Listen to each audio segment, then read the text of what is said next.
Jay, you've been doubting the Heat for a long time.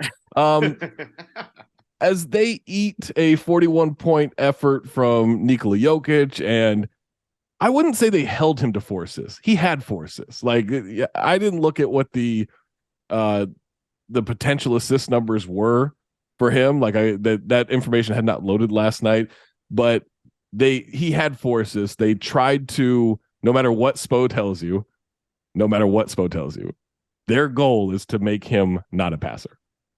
You can see it in the coverage. Like, yeah, they'll still send doubles every once because you have to, but they're trying to stay home. They start Kevin Love.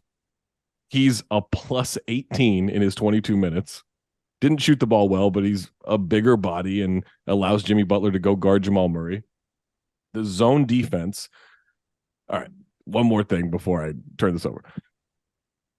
The dumbest stat, and I think I said this on POC, the dumbest stat that I saw floating around as soon as we knew it was going to be Miami and Denver is everyone going, well, Denver's got the number one zone offense this year in the regular season of the playoffs. And it's like, okay, let's dig a little deep. Like, we don't have to get that deep on it. Dig a little deep. That's 2% of their possessions. And only 13 of those possessions came against the Miami Heat this year. The Miami Heat, who run this zone defense about as well as anybody, and they do it a lot. They do it about 20% of the time. That's not the same as going against like the Hornets zone defense or the Timberwolves zone defense or, OKC trying to play zone because they don't have any centers. Like that's not the same thing. And so through 2 games, I don't doubt that Denver is the best zone offense in the world and they have the best zone breaker in Nikola Jokic. But through 2 games of the finals, they've scored, I believe it's 38 points on 35 possessions or 37 points on 35 possessions.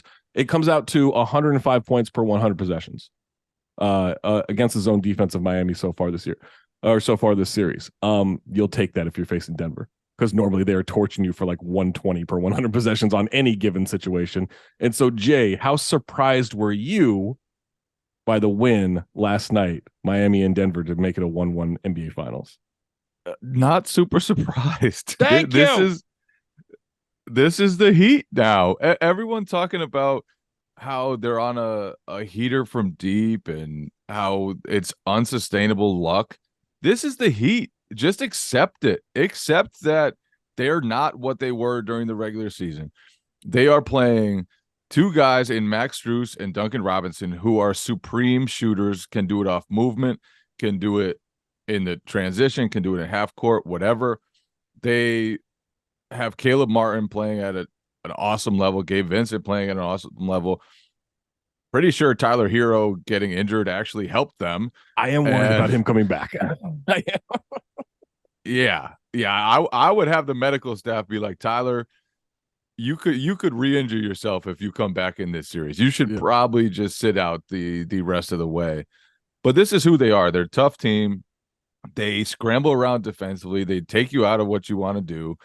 There was one possession, and we can talk about how they want to turn Jokic into a passer, or maybe that's just the untrained eye, or a scorer, but maybe that's just the untrained eye.